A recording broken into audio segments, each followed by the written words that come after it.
Salut à toutes et tous, c'est Yacine Scali, toujours excité, nouvel épisode.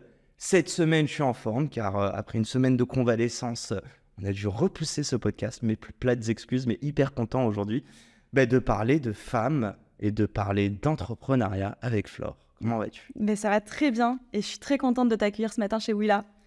Grande énergie, ça fait grand plaisir. Alors tu vois, j'aime bien te demander de te présenter et tout, mais je t'ai dit que lors de notre call de prépa, tu as dit une phrase qui m'a beaucoup plu, donc je vais te la dire. On pourrait penser que je suis quelqu'un de très engagé en tant que femme. Pourquoi je suis arrivé chez Willa? Pas du tout pour les femmes. C'est vrai. J'avais pas. Je te l'ai dit, je voulais pas te la spoiler celle-là. Mais... Non mais c'est très vrai. Je suis tout à fait d'accord avec ça.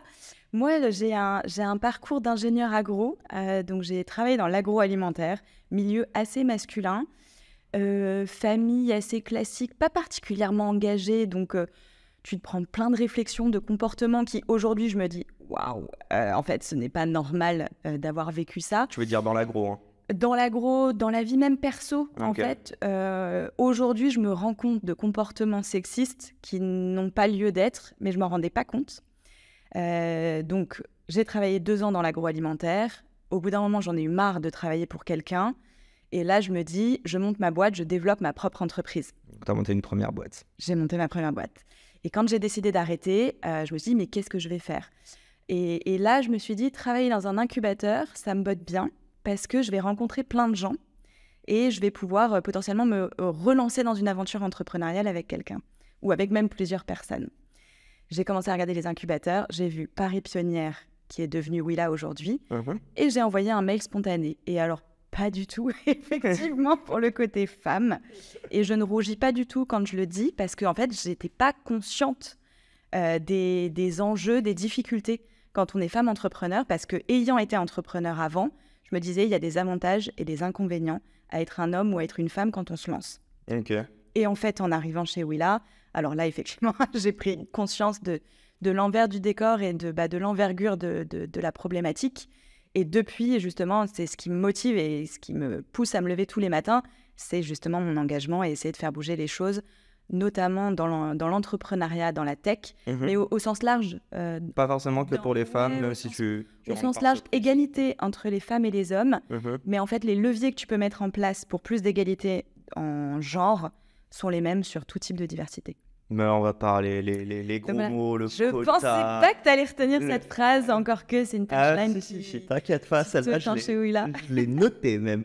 Mais non, je pense que tout le monde a bien compris, tu es entrepreneuse, donc on dit entrepreneuse ou entrepreneur? Tu peux dire les deux. Alors moi, je disais entrepreneur avant, je disais femme entrepreneur. Et maintenant, ça fait 1 an que je suis passée à entrepreneuse. Bon, on va rester sur... entrepreneuse. C'est toi qui choisis le jargon aujourd'hui, entrepreneuse. Non, mais du coup, tu es entrepreneuse et aujourd'hui, tu accompagnes des entrepreneuses. Exactement. Okay. Et même des entrepreneurs. Parce qu'en fait, chez Willa, raconte-nous, c'est quoi Willa, du coup? Alors, Willa, on est une asso. Effectivement, c'est pas mal. Willa, on est une association. On existe depuis 18 ans. Et la mission de Willa, c'est faire qu'il y ait plus de femmes dans l'entrepreneuriat et l'innovation. Okay. Donc, on a 2 grands champs d'activité. En gros, on a la partie incubation avec des programmes d'accompagnement où tu viens en tant qu'entrepreneuse ou porteuse d'une idée de projet et on va t'accompagner à la développer. Okay. Maximum sur les 3 premières années d'activité. C'est quoi les contraintes, enfin les critères de sélection? Que tu sois motivé.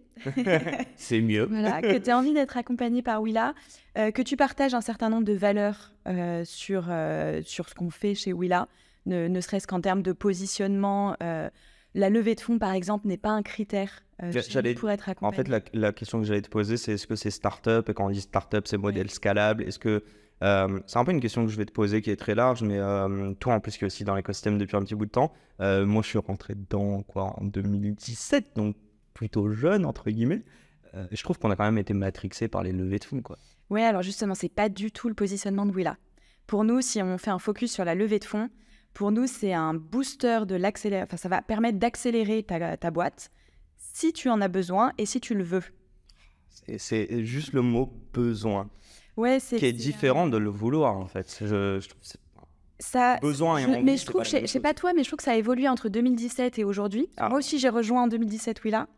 Et on parlait beaucoup en 2017 de tu as réussi ta vie d'entrepreneur ou d'entrepreneuse parce que tu as levé ton premier million ou que tu as ta campagne d'affichage dans le métro. Ouais. Et que tu as cramé plein d'argent. C'est ça, et que potentiellement 2 ans après, en fait, tu fermes. Mais aujourd'hui, ça change. Je trouve que ça bouge beaucoup. Sur Pour le mieux. ouais, pour le mieux. La levée de fonds n'est pas une fin en soi. C'est pas l'alpha et l'oméga de la réussite d'une boîte. Est-ce que tu as l'impression que la levée de fonds est enfin, j'ai bien enfin, en termes de vecteur de succès d'une entreprise, remplacée par la rentabilité aujourd'hui? Bah, moi, j'ai le prisme aussi plus femme. Et je pense que de ce que je vois dans les boîtes, quand tu as au moins une femme fondatrice ou cofondatrice, ça va être des business qui sont plus mesurés, beaucoup de business dans l'impact. Il y a plus de femmes dans le secteur impact que dans les autres secteurs de la tech. Et donc, ça joue forcément sur le modèle économique et sur ton business plan. Je plonge la tête la première. Ok, les femmes sont moins ambitieuses que les hommes? Ah, ça, c'est une question qu'on me pose tout le temps. Bah, Et les femmes veulent faire et sont plus, comment dire, empathiques, sensibles, veulent faire du bien à notre planète et prennent cette question d'impact plus à bras le corps que les hommes et sont moins vénales sur l'argent. Bref, les femmes sont mieux que les hommes. non, on est différents. Je me sens pas homme, je ne suis pas genré Non, mais aujourd'hui. c'est tout, franchement, c'est toujours une question qu'on se pose. Et aujourd'hui, les femmes et les hommes sont différents. Je suis convaincue que profondément, nous ne sommes pas différents. Aujourd'hui, on est différents parce qu'on a une société qui nous éduque et qui nous construit différemment. Donc, Je mets dans des cases, quoi. qui nous met dans des cases. Et donc, aujourd'hui, on aura tendance à dire une femme est moins ambitieuse, une femme va moins oser, une femme va te présenter un BP qui va faire 500 000 € à 3 ans, là où un homme va te présenter un BP à 3 millions à 3 ans. On le voit encore aujourd'hui. Mais ça évolue, ça bouge, parce qu'on sensibilise aussi à l'importance de plus de mixité, à l'importance d'avoir une société qui se déconstruit. Et plus on en parle, plus on en prend conscience, plus on agit. Et c'est ce qu'on fait chez Willa aussi. C'est le deuxième champ d'activité. Ouais. Tu as la partie d'accompagnement des projets entrepreneuriaux. Et on a tout un focus sur la sensibilisation pour faire bouger les mentalités. Et alors là, on a beaucoup de travail. Et tu dirais justement, en tout cas, oui, là, vous agissez sur les femmes, donc les entrepreneuses, mais quoi, qu'elles soient plus ambitieuses et qu'elles aillent mettre leur BP à 3 millions? Ou est-ce que tu penses que c'est justement les hommes qui devraient un petit peu redescendre 2 minutes et mettre leur BP à 500 000, quoi? C'est une super question, les deux. Ok. En fait, les deux. On va agir sur les femmes entrepreneuses pour travailler la capacité à oser et l'ambition du projet. Mais on va aussi travailler sur l'environnement et l'écosystème des entrepreneurs et des entrepreneuses pour essayer de réévaluer de façon plus pérenne le business. Et il y a un peu deux freins aussi à l'émancipation des femmes dans l'entrepreneuriat aujourd'hui. Tu as d'un côté la construction de la société qui fait que les femmes osent moins, donc vont moins se diriger vers des modèles de levée de fonds, par exemple. Aujourd'hui, ce sont les chiffres. Mais si tu t'orientes là-dedans et que tu veux lever des fonds, aujourd'hui, en 2023 encore, c'est beaucoup plus dur de lever des fonds quand tu es une femme. J'ai plus les chiffres, mais ils sont... tu les as affolant. ou pas? Ouais, c'est affolant. C'est 3% des montants levés aujourd'hui en France le sont par des business 100% féminins. Et je crois qu'en quasiment plus, 90%, 100% masculin. Ok, d'accord. Ok. Donc après, le reste, c'est des équipes mixtes. Ouais, bien sûr. Je pense au Next 40, je le dis souvent, mais il y a juste Pigment monté par Eleonore Crespo, il me semble, qui est dedans, quoi. Ouais, et le FT 120, c'est pas tellement mieux. Ouais. Parce qu'aujourd'hui, tu as aussi une reconnaissance de la réussite par la levée de fonds et par la valorisation de la boîte. Mais excuse-moi, c'est des critères dans le FT et dans le Next 40. Ah oui. Donc c'est même l'État qui est biaisé là-dessus. Non, mais tout le monde est biaisé, bien sûr, mais on travaille avec la mission French Tech et on travaille avec eux pour essayer de faire bouger les mentalités. Ils en ont totalement conscience. Après, c'est tout un mindset à faire évoluer, donc ça va pas se faire du jour au lendemain. Et comment tu le fais évoluer, ce mindset?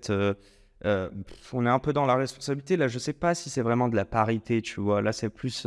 on va pas faire de distinction de genre. C'est vraiment plus où est le vecteur de succès d'une startup et donc de création de valeur.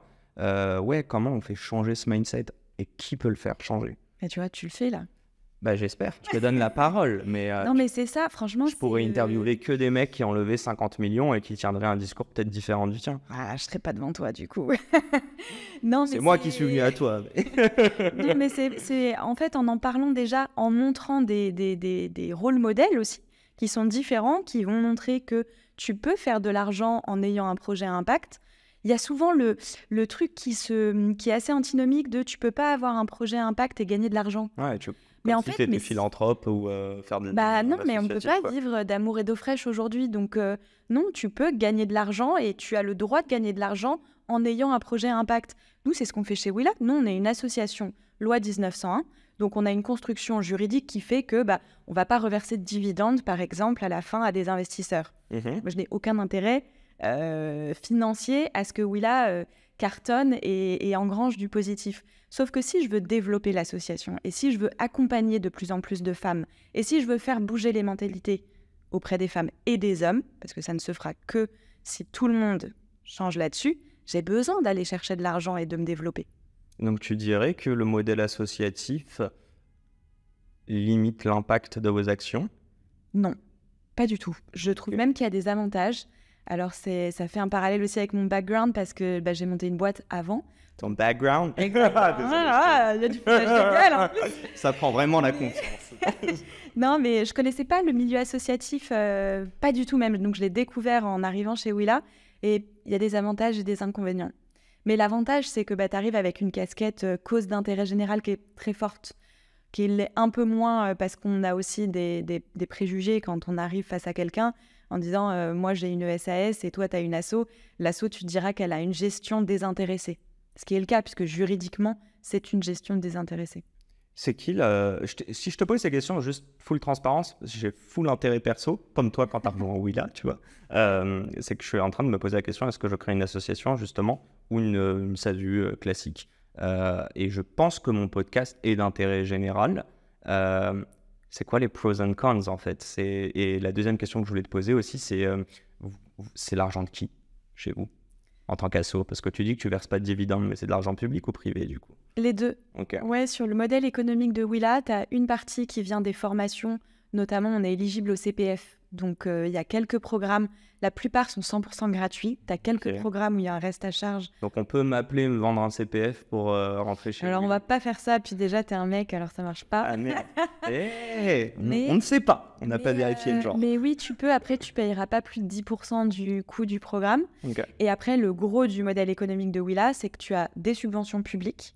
Donc la ville de Paris, la région, la French Tech, qui soutiennent financièrement l'asso. À quelle hauteur? Je ne sais pas si c'est transparent. C'est totalement, c'est à peu près 30% des recettes de l'association. Ok. Et tu as à peu près aussi 30%, ça va être des mécènes et des corpos, donc des grands groupes ou des grosses scale-up qui vont financer via du sponsoring les actions de l'association. Comment ne pas biaiser vos actions à ce niveau-là? Parce qu'on les choisit, on les sélectionne. Et en fait, Willa, on a une méthode qu'on a construite depuis 18 ans maintenant, qu'on améliore tout le temps. Et ouais, la cause, notre engagement fait qu'on ne va pas du tout influencer notre parcours d'accompagnement par rapport aux grands groupes. Mais s'il y a des grands groupes, je me fais l'avocat du diable. J'ai pas la réponse, hein, mais Ouais. je sais qu'il y a eu, par exemple, Bernard Arnault qui donne de l'argent, je sais plus sur quelle cause, j'ai déjà oublié, mais il s'est fait défoncer par tout l'écosystème startup, enfin, Ouais. une partie. Et puis pareil, dans le foot, il y en a qui font des dons, et puis on leur dit ouais, mais ils font ça pour l'image. C'est un peu ma question, c'est est-ce que tu arrives à quand même percevoir qu'il y a un intérêt personnel de l'entreprise de se brander? Parfois c'est pour son truc RSE, blablabla. Mais en même temps, tu te dis que ça reste un intérêt, que c'est win-win pour aussi Willa. Tu vois, comment on juge à ce niveau-là? Déjà, si je veux avoir de l'impact, j'ai besoin de financement. Donc, bien sûr que c'est du win-win. Une entreprise ou une institution publique qui vient me voir, bien sûr qu'elle a un intérêt de visibilité et de communication. Ok, donc t'es pas naïf. C'est le jeu. Non, faut pas être naïf là-dessus. Par contre, on va choisir les partenaires avec qui on va travailler. Quelqu'un qui vient nous voir en nous disant « Tiens, j'ai un chèque, je te le donne, mais par contre, je veux être partout et montrer que là, tu fais du woman washing ou de l'impact washing », ça va pas le faire. Ça va pas le faire. Je vais balancer des noms. Non, je balancerai pas. Mais on ne travaille pas. Tous les partenaires avec qui on bosse aujourd'hui sont des gens qui sont engagés et qui sont convaincus. Et puis, c'est des gens qui restent dans le temps. Tu vois, PayPal, on a Francis Barrel, qui est le DG de PayPal France, qui nous soutient depuis 4 ans et qui, lui, prend le temps. Tu vois, il organise des déjeuners, des ateliers de co-développement avec les startups qu'on soutient. Et il ouvre son réseau, il ouvre son carnet d'adresses, il ouvre son agenda et il y consacre vraiment du temps. Alors qu'en soi, on ne communique pas sur ces déjeuners. Donc, c'est quelqu'un d'engagé. La Française des Jeux, c'est la même chose. Ça fait 8 ans qu'ils nous soutiennent et on a accompagné du coup une 50aine de start-upeuses dans la Sportec grâce à eux. Et on a un programme de mentorat où on a des salariés de la Française des Jeux qui mentorent du coup les start-upeuses du programme. Donc, c'est pas que de la com et c'est pas ce qu'on recherche. Je fais juste une mini pause. Bouge pas. Je ne bouge pas. Ça, non. Ok. En fait, de langue, j'avais trop peur. Oh. Le micro, il t'arrive à ce niveau-là. Ok. Donc, c'est bon, on voit très bien ta tête. Ok. On enchaîne. Du coup, je plonge la tête la première. Est-ce que tu crois... Là, on a fait une mini pause et tu crois que j'ai oublié ce que tu viens de dire, mais pas du tout. Française des Jeux, j'ai une question à te poser. Je viens du milieu de start-up. Ouais. J'ai fait des paris sportifs. Ouais. Je suis anti n'importe quel business qui ne crée pas de valeur. J'aimerais comprendre, selon toi, est-ce que tu penses que la Française des Jeux crée de la valeur ou à l'inverse, et là je parle de tout ce qui est marché secondaire en finance, c'est que si j'achète quelque chose, j'ai une contrepartie en face qui vend, on se passe juste le même truc et il augmente de valeur. Comme la crypto, comme toutes ces choses-là. Qu'est-ce que t'en penses ? Est-ce que c'est bon d'un point de vue déontologique ou Ouais, après, je te prendrais même un autre exemple sur un autre sujet parce qu'on nous pose souvent la question et j'ai même eu le dilemme au sein de l'équipe. Ouais. Typiquement, Total vient nous voir, est-ce qu'on travaille avec eux ? Aujourd'hui, ma réponse... La partie green. Ouais, sur la partie green, ma réponse aujourd'hui, c'est oui. Okay. Et je suis assez à l'aise avec ça. C'est que si tu veux faire bouger les mentalités et faire bouger les choses, je suis convaincue qu'il faut le faire de l'intérieur. Et après, encore une fois, on va échanger avec nos interlocuteurs, interlocutrices, pour comprendre pourquoi ils veulent travailler avec Willa. Et si c'est un objectif purement visibilité, on va se poser des questions et on dira plutôt non. Mais tu le dis cash, ça ? Ouais, franchement, oui. Tu as plusieurs échanges. Tu les vois arriver sur leur gros sabot, tu les captes. En fait, tu vois déjà avec quel service tu vas échanger. Si c'est de la com externe qui vient te voir, bon, tu te dis que ça va être pour ça. Et après, on va pas se mentir, Willa, on n'est pas non plus au niveau international hyper reconnu, donc ça va rester sur une petite échelle aussi, la visibilité. J'aime beaucoup parce qu'il n'y a pas de langue de bois. Et en vrai, c'est des questions qui sont, on dit shady parce qu'en fait, c'est pas noir ou blanc, il y a plusieurs teintes, qui veut dire shade, il me semble. Et donc, du coup, non, très, très content, en fait, le fait que, en fait, t'es pas activiste, quoi. Mais c'est une question qu'on se pose parce que des personnes dans mon équipe m'ont dit mais non, mais on ne doit pas travailler avec ces grands groupes-là. Ouais, mais s'ils servent plus Mais en fait, si j'ai pas ces financements, ils vont les donner à quelqu'un. Donc, autant faire en sorte c'est autant le faire en sorte, autant faire que cet argent soit bien utilisé et essayer de les faire bouger aussi sur certaines positions. Donc, c'est une solution que vous leur apportez in a way. Ouais, après, comme tu le dis, c'est pas tout blanc, c'est pas tout noir. Tu as différentes teintes infinies de gris, mais c'est des questionnements qu'on a et je pense qu'on aura toujours. Bon, on est gris-blanc ou gris-noir, là ? Là, écoute, on est gris-gris. Je pense que tu détestes cette réponse. Non, mais j'aime. On va enchaîner, j'ai envie de parler d'entrepreneuriat.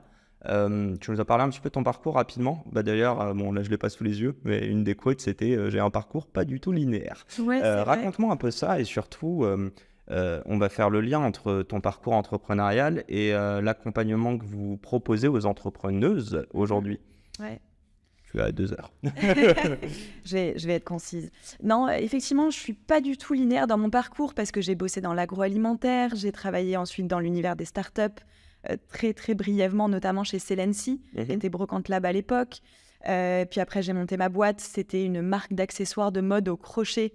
Rien à voir avec l'agronomie. Ouais. Tu vois le tricot, tu as 2 aiguilles. Ouais. Le crochet, c'est pareil, tu n'en as qu'un seul et le bout est crocheté. Donc, tu m'imagines, petite mamie avec mes pelotes de laine à faire du crochet. Je pense juste à ma mère et ma sœur et même ma grand-mère qui ont des machines à coudre depuis toujours. Donc, t'inquiète. Voilà, tu peux imaginer ça, c'est exactement ça. Comme tu vois, je porte pas le pull qu'elle m'a fait, mais...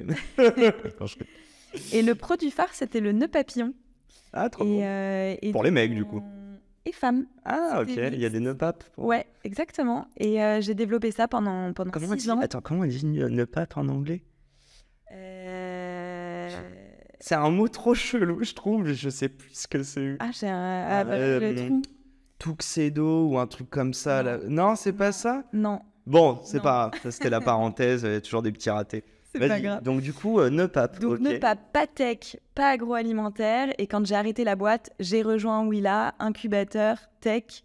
Donc, parcours pas vraiment linéaire. Ce qui m'a toujours drivé, J'allais dire, c'est quoi les points communs dans tout ça? voilà, c'est l'humain. C'est l'envie de se lever le matin.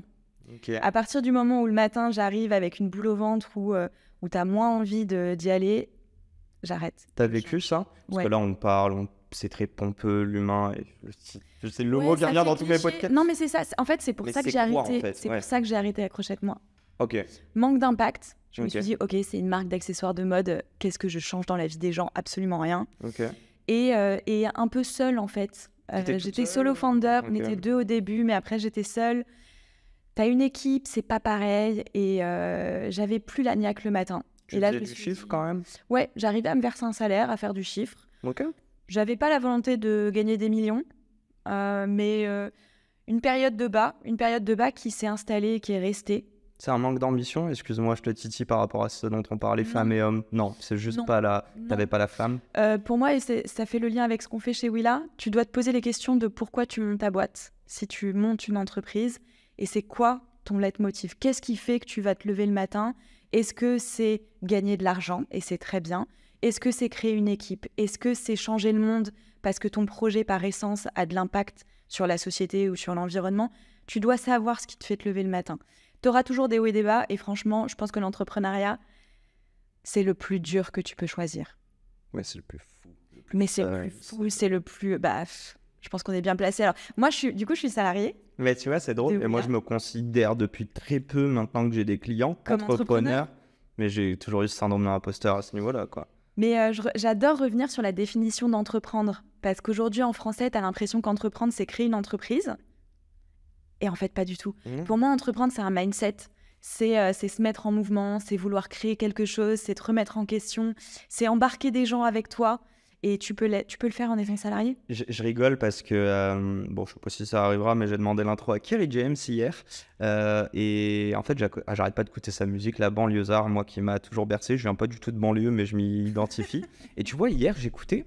Et dans son refrain, il dit apprendre, comprendre, entreprendre, même si on a mal. Ouais. Et après, se lever, progresser, lutter, même quand on a mal. Et du coup, ouais, c'est un putain de mindset, en fait. Ouais. Et Et tu peux le faire, l'appliquer à ta vie perso, tout en étant salarié. Exactement, et c'est ce qu'on fait chez Willa aussi sur entreprendre, tu peux l'être à un instant T dans ta vie, et derrière tu reprends le salariat, ou tu montes une asso, C'est ce ou que tu tu nous deviens disais, toi, à la solopreneur. base. C'est ce que j'ai fait du coup, Mais t'as pas encore remonté de boîte. mais j'ai pas encore remonté. Est-ce que c'est un truc... Ouais, Ouais. je pense que ce sera Il y a la toujours cette prochaine flamme. expérience, ouais. Ok. Ouais. C'est quoi ta mission de vie? C'est quoi ta mission sur Terre? La mission sur Terre, putain, ça part en philo là. C'est pas évident comme question.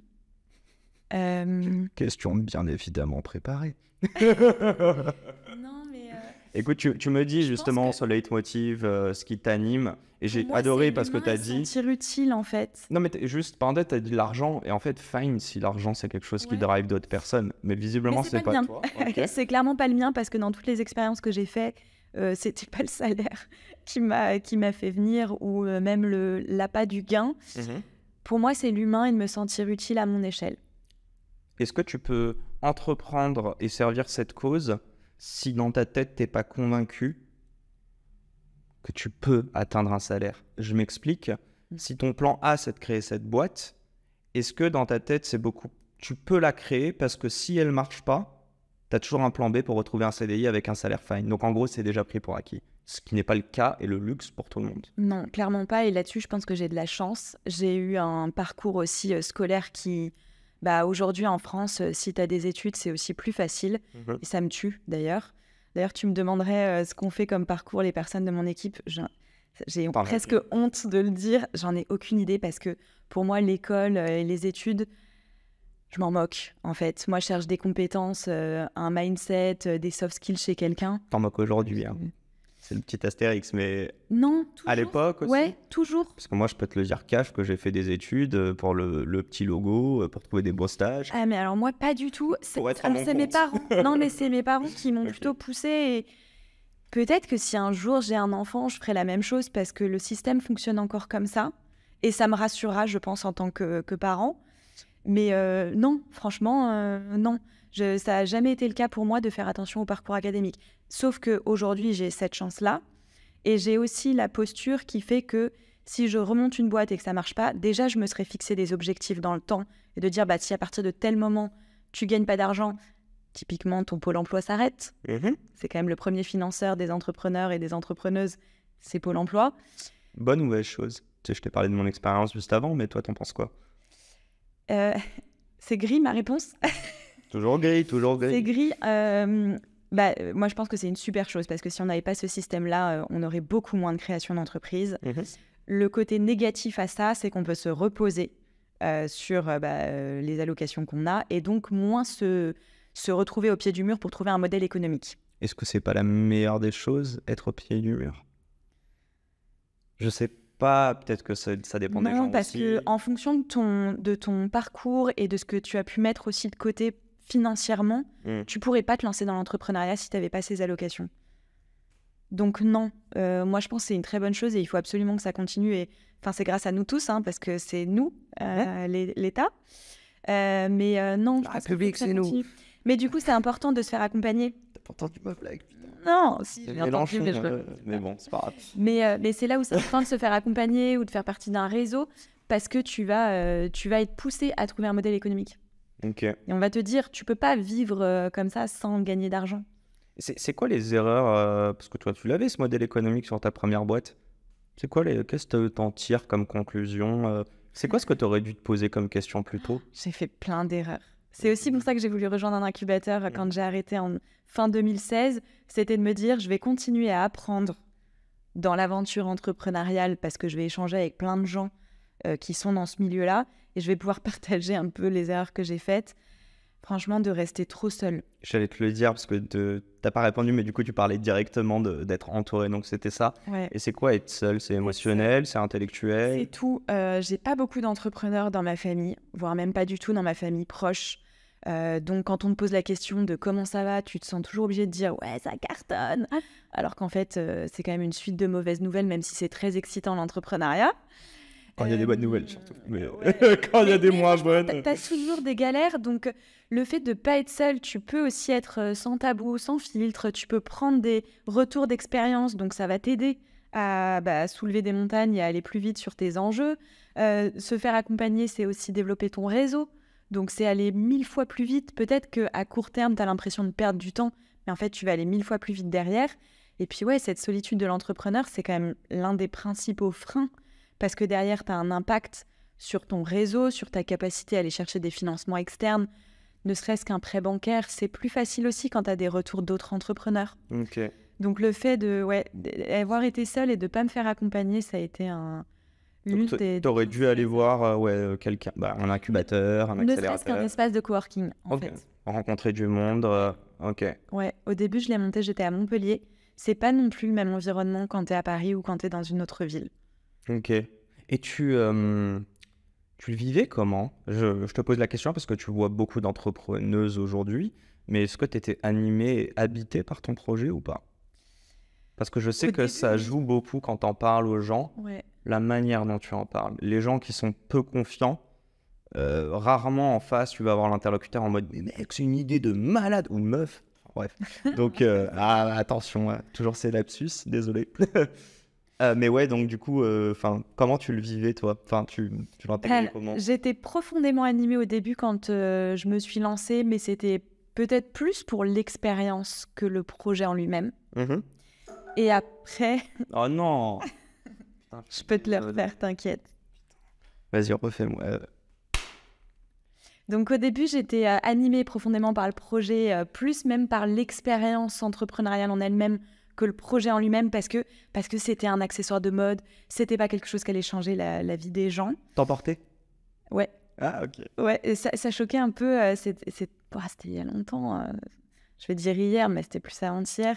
Il n'y avait pas beaucoup de nœuds papillons sur le marché, il y avait les femmes qui portent un nœud papillon, franchement, il n'y en avait pas du tout, un peu plus aujourd'hui. Ouais. Et à la fin, en fait, c'est ça aussi qui a fait que j'ai arrêté, c'est que j'étais plus animée par le truc. Ok. Donc, mais je l'ai arrêté. Par contre, j'ai su me poser les bonnes questions et me dire, là, c'est stop. Et ne pas continuer, tu vois, à faire vivoter un projet. C'était quoi ces questions et en combien de temps cette réflexion a mené à cette décision? Ça a commencé après l'été. Été 2016. Retour de Euro congé 2016. en août, l'hiver qui arrive. Je te calme mes rêves de foot, mais Ouais, c'est pas trop bien. toi t'enchaînes en mode juste tais-toi, mec, je Ouais, comprends pas ce que c'est tu un me dis.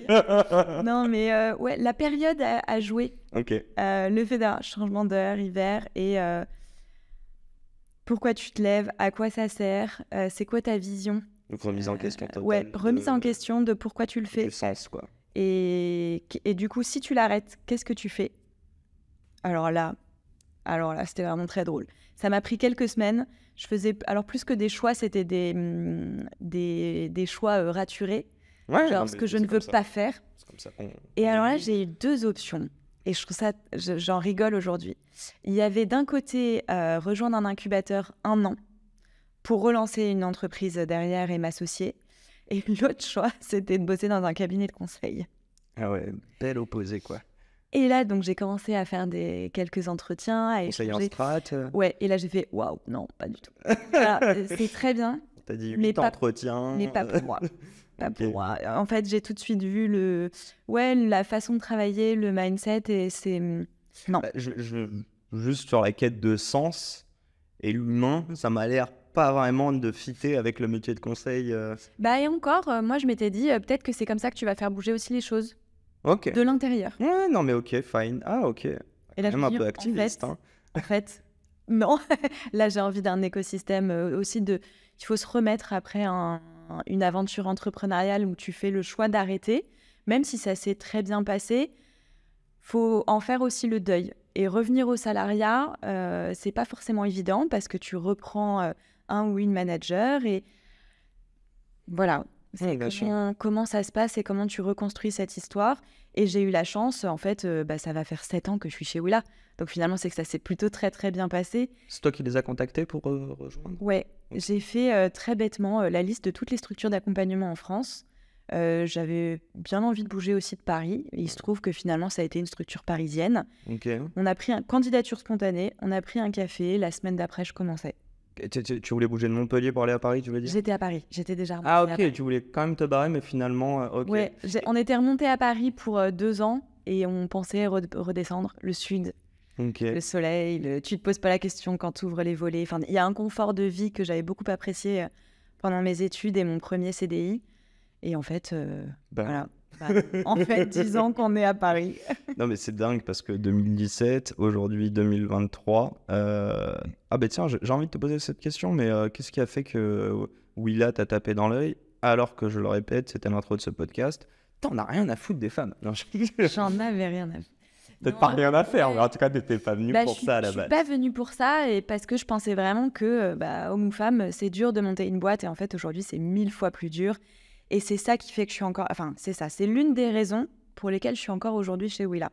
C'est l'engagement. Aujourd'hui, oui, je suis féministe. Oui, je suis engagée. Oui, il faut clairement mettre un gros coup de pied dans notre société. Ouais. Après, je sais, venant d'un milieu où j'en avais pas conscience et on en parlait juste avant l'enregistrement, où on peut se mettre des œillères. Et en fait, on est beaucoup à avoir des œillères. Donc, j'ai un mindset aujourd'hui assez, je pense, tolérant dans le fait où, aujourd'hui, si tu es sexiste, tu n'es pas profondément sexiste. Tu l'es parce Tu que es ton ignorant. éducation, Ok. ton environnement... Non, je trouve ça méchant. Tu es ignorant, tu es nul.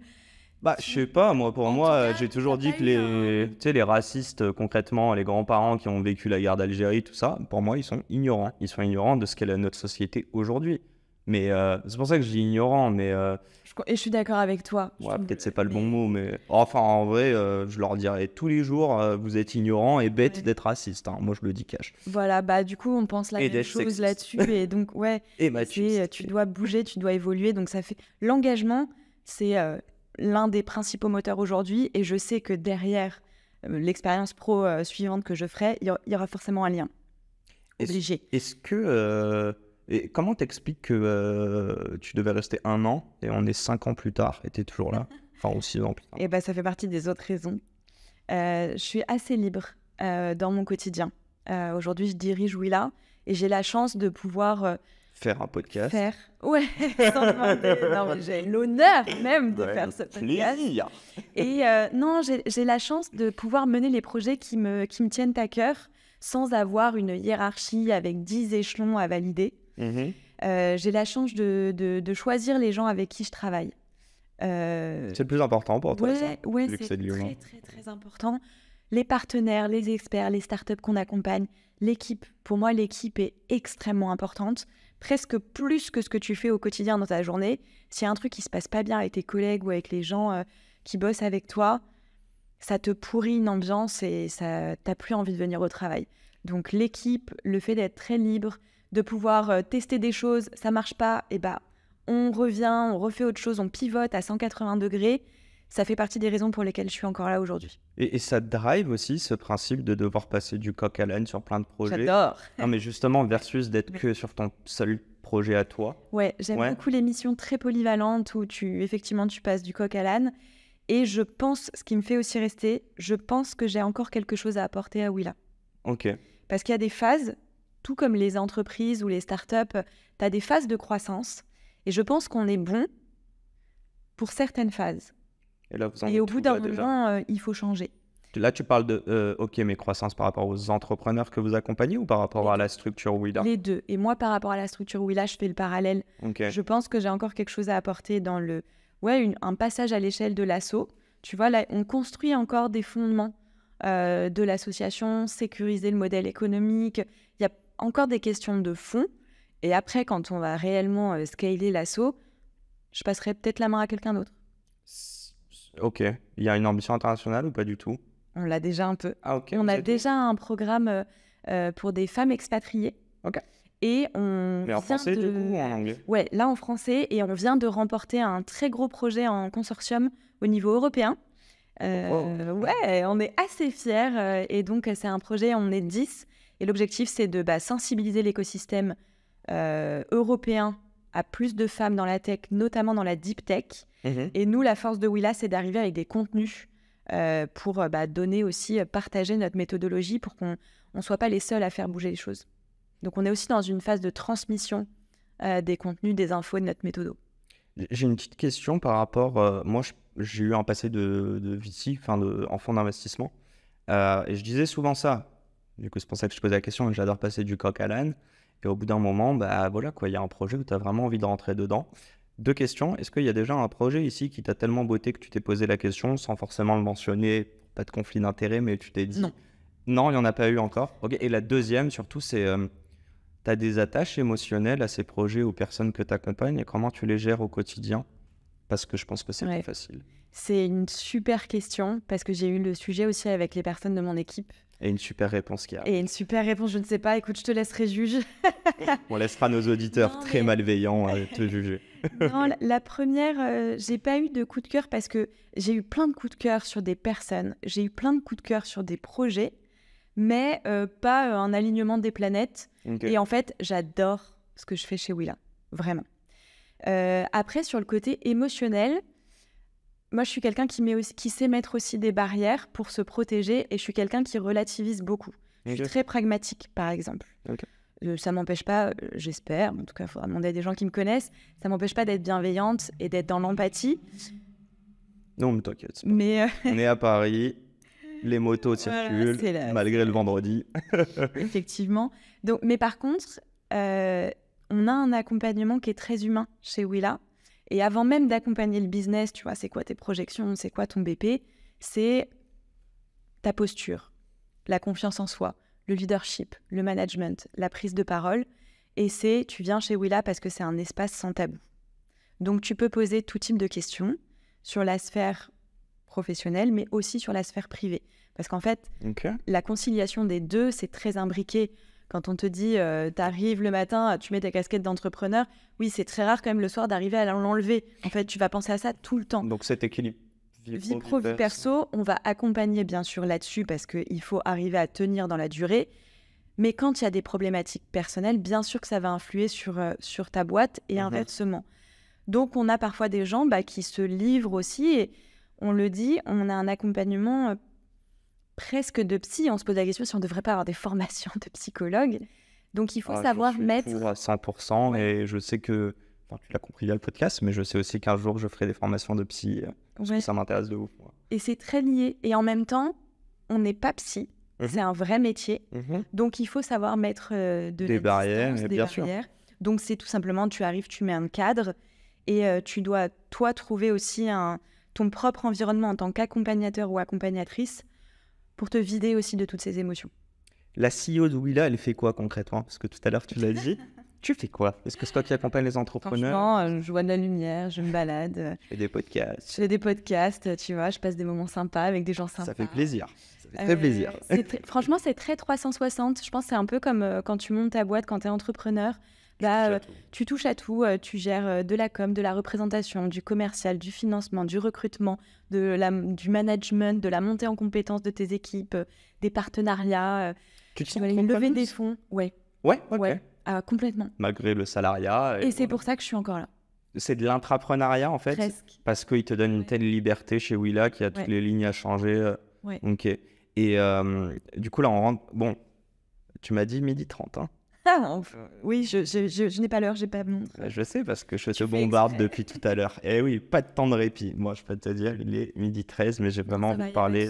Mon rendez-vous est à 14h. Bon, je vais te laisser le temps de déj, t'inquiète. Je dis ça, il y a des jours, je déj pas. Et en plus, t'as pas de petit déjeuner, je peux le dire. D'ailleurs, je comprends toujours pas ça. Je pose un Kinder Maxi. Ah, alors c'est bon, t'es sereine dans toute la journée.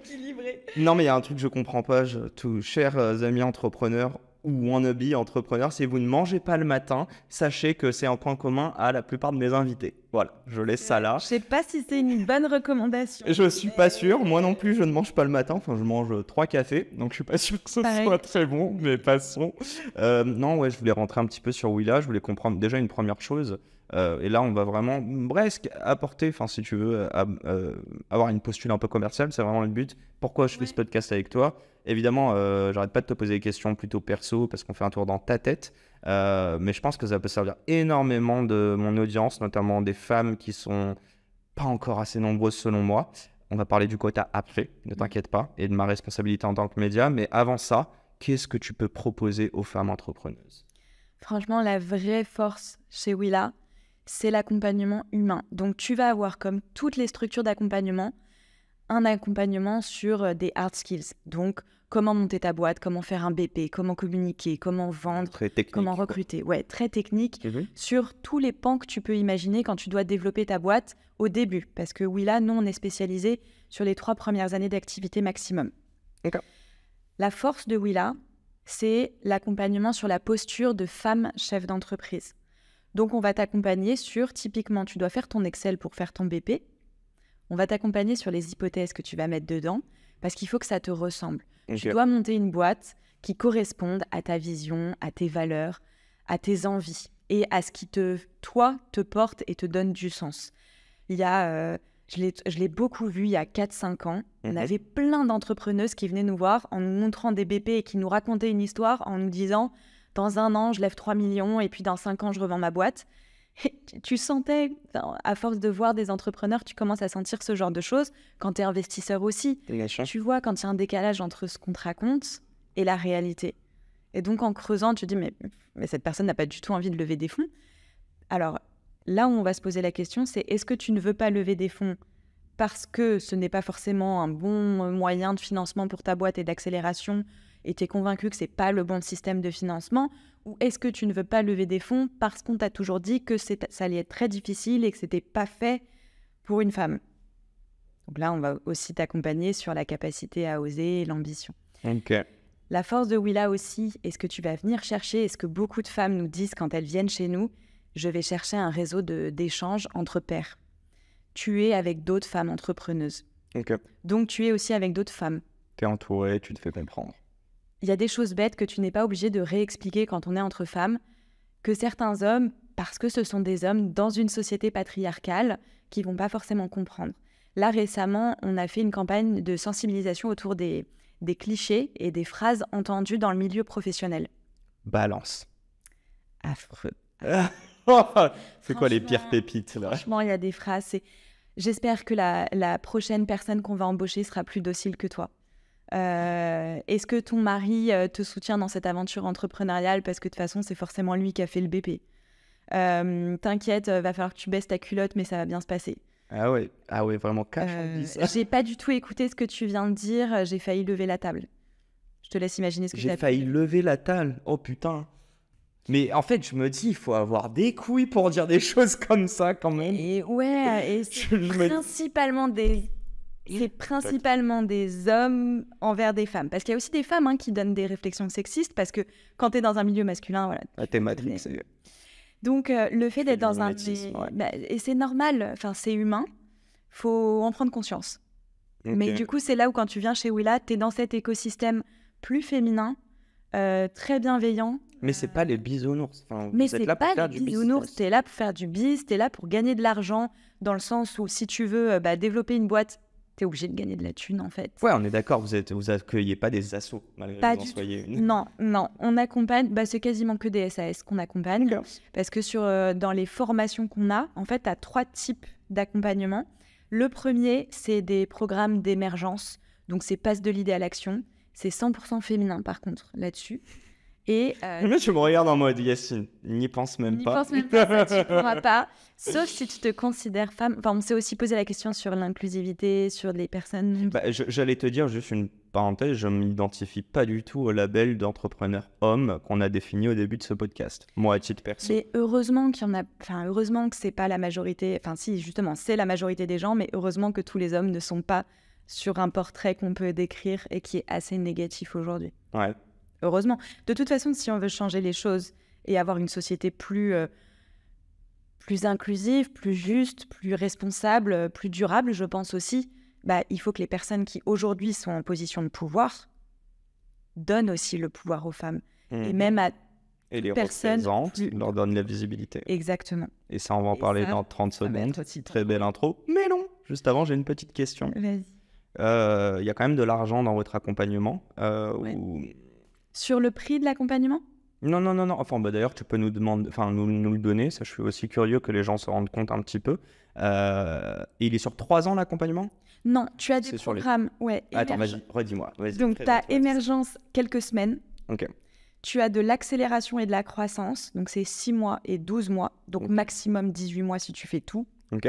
Et là, on est spécialisé sur des modèles start-up, mais dans le sens, une boîte qui va avoir un positionnement plus ou moins innovant, donc pas forcément des innovations de rupture, et un modèle qui va aller chercher de la croissance. On n'est pas forcément sur de l'ultra-croissance et la fameuse scalabilité dont tout le monde parle. La licorne en moins de en moins de 8 ans, mais il y en a qui vont ça en 3 ans. C'est pas du tout. Si tu veux monter une licorne, c'est très bien, mais c'est pas du tout un critère pour être chez Willa. Encore une fois, tu dois monter une boîte qui te correspond et qui te parle.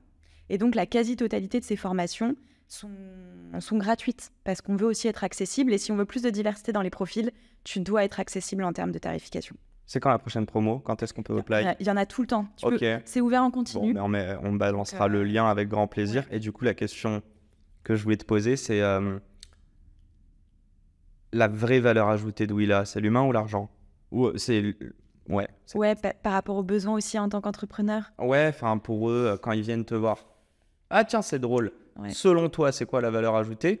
Et c'est quoi la valeur ? Pourquoi ? Ouais, et eux, ils perçoivent quoi ? Même si ça évolue tout le long de l'accompagnement, tu vois. C'est quoi leurs idées reçues au début ? Là-dessus, je pense que je suis un peu biaisée parce que pour moi, c'est l'humain, parce que c'est aussi un truc qui est très fort pour moi. Mais je pense qu'il y a aussi l'argent. De façon encore indirecte. Une réponse grise. Non, ouais, je sais, mais parce que la vie... Non, mais la vie est grise, quoi. Il pleut. C'est triste de dire ça. Ouais, non, c'est ça. Pas violet, tu vois. Violet, c'est la couleur du féminisme. Non, mais en fait, tout ce que tu vas avoir comme accompagnement chez Willa... Violet, c'est la couleur du féminisme. Ouais. Ils n'auraient pas pu choisir un mot qui en fait, c'est un mélange connote... de bleu. Non, mais c'est un mélange de bleu et rose. Oui, mais bon, violet, c'est pas beau comme verbe, quoi. Ouais, mais c'est joli comme couleur. Bon, ça peut faire de ma sœur. Dédicace. Allez, on continue. Du coup, excuse-moi. Donc, c'est que ton accompagnement que tu vas avoir chez Willa, c'est bien sûr pour l'humain, mais en fait, la finalité, c'est d'arriver à construire un modèle économique qui tient la route. Donc, forcément, d'avoir de l'argent d'une façon ou d'une autre, que ce soit dans ta stratégie financière, si tu vas aller chercher des prêts d'honneur, des subventions, des prêts bancaires, une levée de fonds éventuellement, ou que tu vas développer ta boîte et donc chercher des clients, donc du chiffre d'affaires. Il n'y a aucune de vos boîtes que vous avez accompagnées qui sont allées chercher avec vous que l'un des deux ? C'est-à-dire sur que de l'argent ou que de l'humain ? Ouais, c'est ça, en fait. J'invente, tu vois, ou même tu as eu des entretiens, après tu me diras que tu les as pas pris, mais des gens qui voulaient juste, en fait, presque leveur de fonds / de l'argent facile pour Alors, eux. toutes les personnes qu'on accompagne viennent chercher les deux, mais principalement l'humain, le réseau, l'entraide, parce que ça fait partie de nos critères de sélection, en fait. Et après, tu as des gens qui nous contactent en nous disant j'ai besoin aujourd'hui d'avoir de l'argent et j'ai besoin d'être mis en relation avec des grands groupes. Donc, plus un système d'open innovation qui ne fait pas partie de notre proposition de valeur. Donc, ces personnes-là, on va leur dire, écoute, super projet, peut-être que super profil entrepreneur et ça pourrait fitter, mais on n'est pas la structure la plus à même de t'accompagner. Donc, on va te rediriger vers d'autres. Je pourrais citer quelques noms, mais notamment le Village by CA, Wilco, Réseau Entreprendre, qui vont avoir aussi ça dans leur proposition de valeur et qui vont mieux répondre à ce besoin. Ouais, moi j'aimerais juste dire un truc, mais je pense que tu me rejoins là-dessus. De manière, corrige-moi si je me trompe, mais l'écosystème est tellement large et tellement vaste que Il est presque trop large. Oui, mais il est à l'échelle aussi de chaque personne. On va arrêter les cases et en fait, il faut de l'accompagnement presque sur mesure au bout d'un moment. Ouais. Évidemment, tu te mets des limites et c'est aussi pour ça que vous tous êtes acteurs complémentaires en fait. Parfois, vous mangez un peu parce que vous avez peut-être des thèses similaires sur certains créneaux, mais tu fais des passes D, quoi. Vous les envoyez, quoi. Totalement. On est même on est membre du réseau La Boussole, qui est un collectif de structures d'accompagnement. Donc, c'est normal que tu le connaisses pas trop, enfin même pas du tout, parce que c'est une structure plus de long. Je connais pas de tout. Je suis ignorant. Comme les racistes. Je sais pas si j'aurais mis au même niveau, mais... Pas à ce niveau-là, mais sur un autre prisme. Et c'est cet objectif de complémentarité de l'écosystème d'accompagnement pour aider l'entrepreneur et l'entrepreneuse à y voir plus clair. Et on est très ouvert à de la co-incubation, par exemple. Ouais, parce que nous, on est généraliste, on n'est pas spécialisé dans un secteur d'activité. Et du coup, c'est bien pour toi d'avoir... je sais pas, si tu as un projet dans la fintech, d'être incubé dans un incubateur comme le Swave, qui est spécialisé dans les projets fintech. Et chez Willa, tu vas venir chercher le côté plus posture de femme chef d'entreprise. Ah, c'est pas exclusif, quoi. En fait. Pas du tout. Plus de 3, ça fait un peu trop, parce que ça prend du temps d'être accompagné. Mais jusqu'à 3 structures, nous, on est très partants. Vous avez accompagné, c'est un peu compliqué, 2008, c'est ça la création? Non, c'était quoi 2005. 2005, la création. Ouais. Combien d'entrepreneurs accompagnés depuis? Je sais pas si tu as les chiffres. Ah ouais, bien sûr. En 18 ans. Beaucoup. Après, on s'est énormément développé. Aujourd'hui, c'est 500 femmes par an qui sont accompagnées et 150 startups. Trop cool. Donc je suis hyper fière. Ça fait partie pas forcément des chiffres qu'on suit. Mais quand je suis arrivée en 2017, on accompagnait une 50aine de femmes.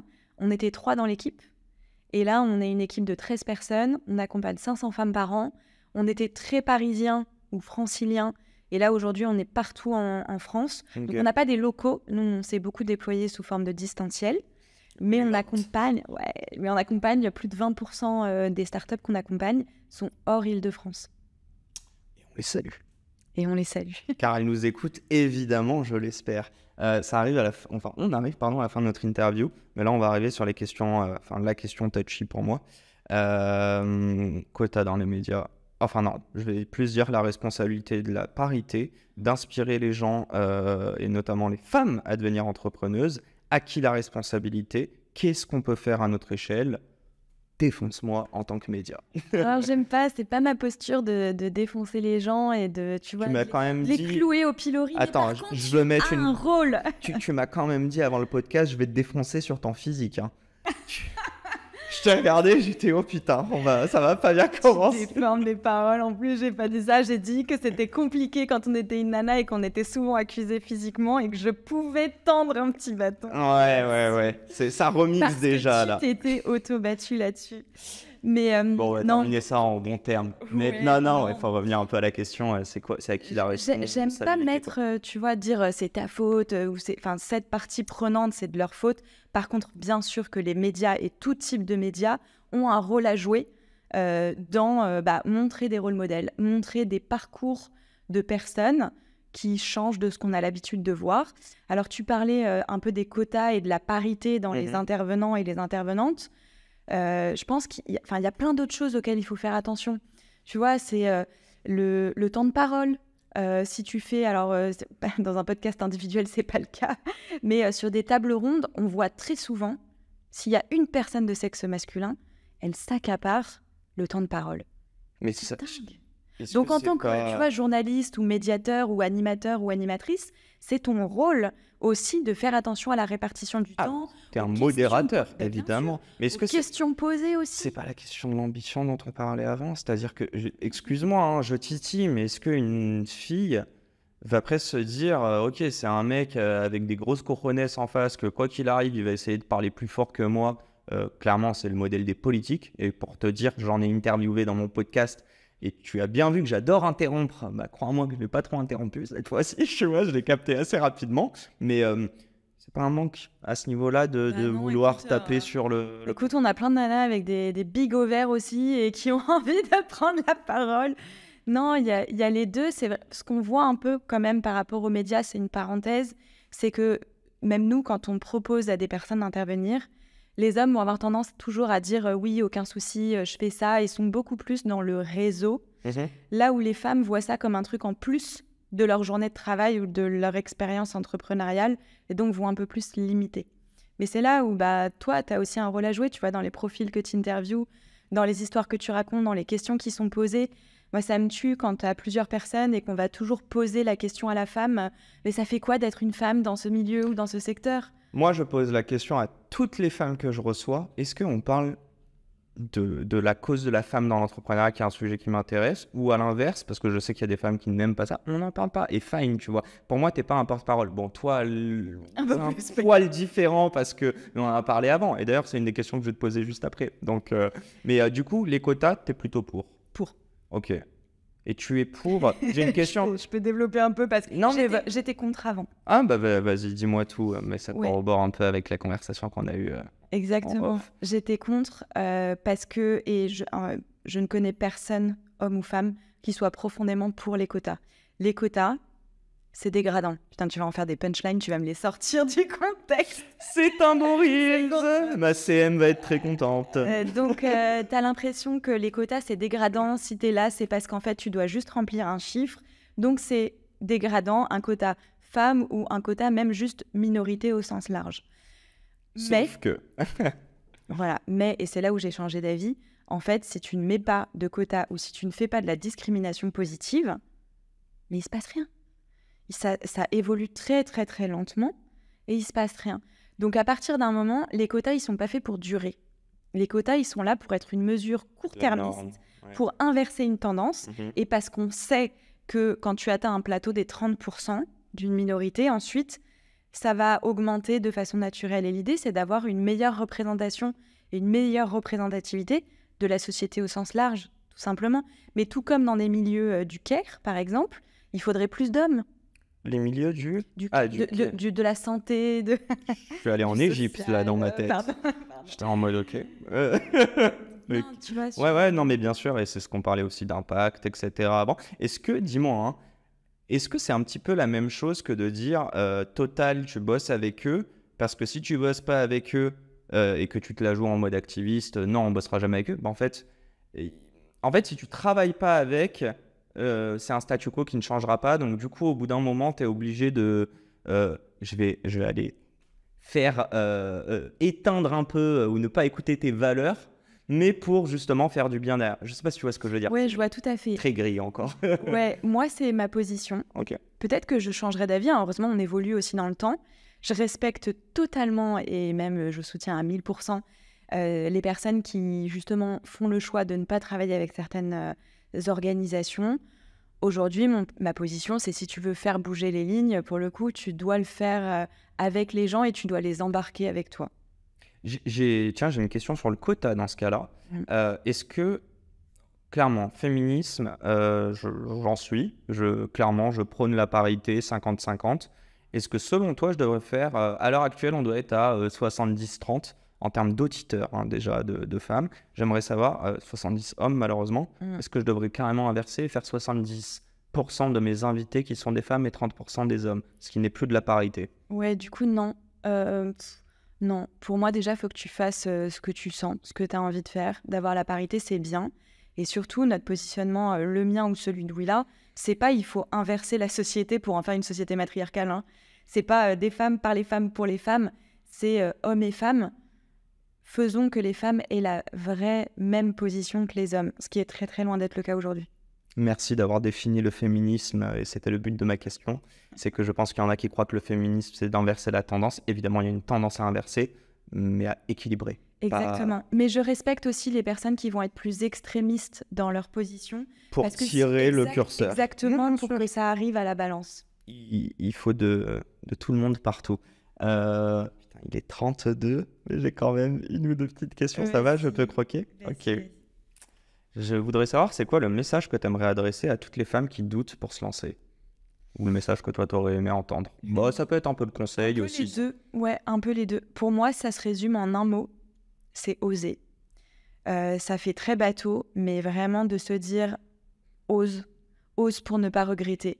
Teste, échange avec des gens, parle-en autour de toi, tu vas mûrir ton idée. Tu vas pas rester 8 ans dans le salariat en te disant « Ah, mais tiens, si j'avais su, je me serais lancée. » Ose. Très clair. Et putain, oser. Non, je déconne. Mais oser, du coup. Le Z. Oui, avançons. Est-il plus dur d'entreprendre en tant que femme plutôt qu'un homme? Alors, comme tu l'auras compris, au début, je pensais que non. Et aujourd'hui, ouais, beaucoup plus. C'est beaucoup plus dur, ne serait-ce que on nous a souvent appris dans notre éducation à rester à notre place. Donc, c'est toujours plus dur aussi de sortir du cadre, d'oser. Et en même temps, l'environnement est tellement biaisé. Quand tu veux lever des fonds, quand tu veux aller faire un prêt bancaire, j'ai une entrepreneuse que j'ai accompagnée il y a quelques semaines qui me disait en rendez-vous bancaire, la première question que le banquier, donc c'était un homme, Vous avez un mari? ouais, que fait votre mari dans la vie? Alors que jamais tu poses cette question à un entrepreneur homme. Tu vas, mais que fait votre femme dans la vie? Et enfin, et si elle n'a pas de mari ou de femme? Bon, alors ça, c'est encore un sujet. Mais non, mais moi, c'est les premières questions que je me pose. C'est genre, c'est tellement gênant. C'est comme dire quand t'es petit à quelqu'un de gros, est-ce que t'es enceinte, quoi. Évidemment, je l'ai déjà fait. Mais tu vois ce que je veux dire? Non, mais tu vois, C'est la honte. Non, mais là, tu vas sur des sujets encore plus loin. Enfin, Ouais, mais je me dis, il est implicite et les gens s'en foutent, quoi. Ils posent cette question.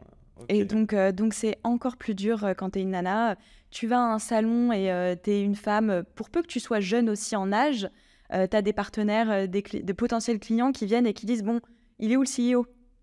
Wouhou, je suis là. On t'a déjà prise pour. On t'a déjà demandé, merci de me présenter ton boss. Ce sont les histoires, tu vois, que les entrepreneuses nous rapportent. Donc après, tu as deux choix en tant que femme, c'est comment tu réagis par rapport à ça et comment tu essaies de faire bouger à ton échelle en disant, bah non, en fait, cette question est déplacée et comment tu dois aussi rester dans le moule si tu veux continuer à développer ta boîte. Parce que face à ton banquier, tu vas pas lui dire, tu vas pas claquer la porte, en fait. En fait, j'allais te dire comment tu ne peux pas détester ces gens et développer une sorte de haine. Horrible, hein, mais envers les hommes, quoi. Genre, comment t'arrives à ce niveau-là en te disant, ok, ils sont cons, mais tout le monde n'est pas con. Je suis tombé sur des mauvais, mais en gros, c'est le système bancaire sera peut-être pas pareil demain. Bah, tu prends sur toi. Tu peux à des moments. Tu fais beaucoup de sport le soir et de yoga. Non, bah après, c'est toujours ta posture, tu vois. Est-ce que tu veux rentrer dans les gens et en fait, tu restes aligné avec toi-même en disant je ne veux pas des personnes comme ça dans mon environnement. Bon, du coup, il y aura plus grand monde. Ou alors, tu prends un peu de recul et tu te dis cette personne n'a pas eu la chance d'avoir un environnement inclusif et divers autour de lui. Donc, cette personne ne se rend pas compte de son comportement. Donc, il faut aussi des gens pour lui dire ce n'est pas normal. Homme ou femme, hein, les personnes biaisées ne sont pas que des hommes. Tiens, gentil, parce qu'en fait, toi, tu pars du principe, on revient un peu à ça. Je parlais d'ignorance, mais oui, en fait, toi, tu dis... en fait, si tu restes à échanger... La connerie est humaine aussi, hein, mais, ouais. Oui, mais si tu restes dans ton écosystème avec que des personnes féministes qui sont convaincues, qui sont ouvertes d'esprit... T'es biaisé après aussi. Alors, ça fait du bien de faire ce type d'intervention, tu sais, pour te dire, en fait, ça va, le monde n'est pas fini. Mais si tu veux, encore une fois, faire bouger la société, tu dois faire bouger tout le monde. T'as de l'espoir? Ouais, bon, sinon, autant arrêter tout de suite. Hein. Non, j'ai de l'espoir parce que ne serait-ce que dans l'entrepreneuriat et dans la tech, les chiffres évoluent dans le bon sens.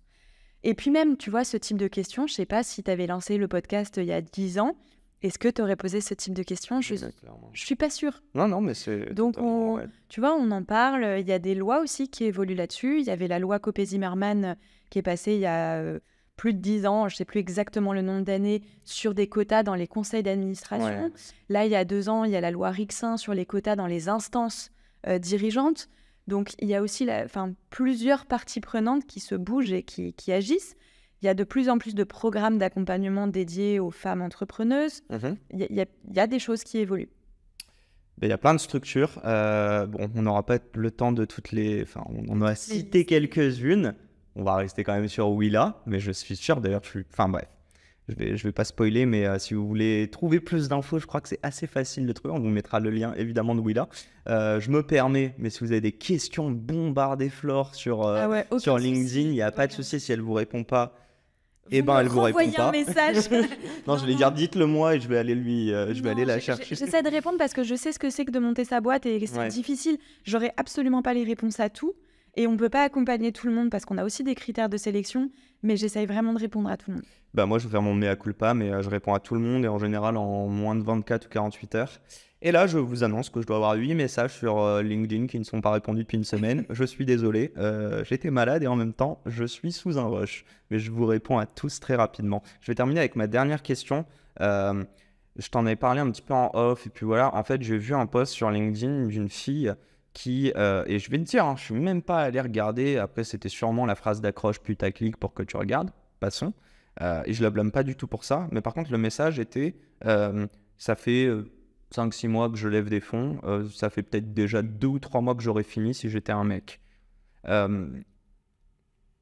Si elle nous écoute, je la blâme pas. Et encore une fois, je pensais une fille, mais je me souviens même pas de son nom. Et encore une fois, j'ai chopé 2 phrases du post. Mais juste sur le message qui est retranscrit, est-ce que tu es d'accord et c'est quoi ta posture vis-à-vis de ça? Alors moi, je suis plutôt d'accord et parce que les chiffres le montrent aujourd'hui. C'est plus dur quand tu es une femme et que tu veux lever des fonds. Par contre, je ne mettrai pas tout le monde dans le même panier. Et il y a plein d'hommes pour qui c'est très difficile de lever des fonds aussi parce que c'est pas le bon moment, parce que le marché est pas prêt, parce que le projet est peut-être pas le bon. Donc il faut, faut pas se dire tous les investisseurs sont horribles et investisseuses, c'est horrible, ça marche pas et c'est parce que je suis une femme. C'est pas le seul lien, mais ça peut être un lien. Moi, j'aime bien les retours d'expérience de femmes qui le partagent parce que le fait de dire c'est plus dur, on se rend compte peut-être que dans notre process, quand on évalue des dossiers, qu'on est biaisé. Ouais, ça c'est important, je suis d'accord. Ça me fait un peu de peine ou je trouve ça très, alors là, très ignorant de croire qu'on n'est pas biaisé. J'ai beaucoup de personnes, hommes ou femmes, qui me disent « Non, mais moi, je ne suis pas biaisée. » Peut-être, très bien si tu es sûr de toi, mais même moi, je suis biaisée. En fait, tout le monde est biaisé. Oui, Donc après, tu peux ce que tu vois, ce que tu entends. Mais bien sûr qu'on est tous biaisés. Et tu n'entends pas tout et tu ne vois pas tout. Moi, ça me fait presque peur, tu vois, de te dire tu ne te rends pas compte que tu es biaisé parce que tu le sauras toute ta vie, même si tu travailles dessus. Mais voilà, je partage cette info de nous sommes tous et toutes biaisés. Si vous nous écoutez, prenez-en conscience. J'enchaîne, t'as vu, 10 fois je dis c'est la dernière question, mais c'est pas grave. Si demain t'as la chance d'avoir, ou je sais pas, si t'as quelqu'un de jeune dans ta famille, ça peut être des enfants, des neveux, blablabla, c'est quoi un peu le message que tu leur donnerais à ce niveau-là? Je vais être clair. Est-ce que tu vas leur dire en tant que, et je parle du principe que c'est une femme, une fille, fais attention, tu vas devoir faire plus que des hommes dans ta vie, ou à l'inverse, tu peux tout faire et mets ses œillères. Ce serait la deuxième. Les œillères dont on parlait. Okay. Ouais, alors justement, essaye de ne pas te mettre des œillères. Sois consciente de la société dans laquelle tu vas grandir. Mais par contre, vas-y, tu peux tout faire, tu peux oser, tu peux y aller et dis-toi que tu es la seule personne à te mettre des freins. Tu auras toujours des freins, que tu sois un homme, que tu sois une femme, que tu sois jeune, que tu sois âgé. Mais vas-y, ose. Ose, sinon tu auras des regrets.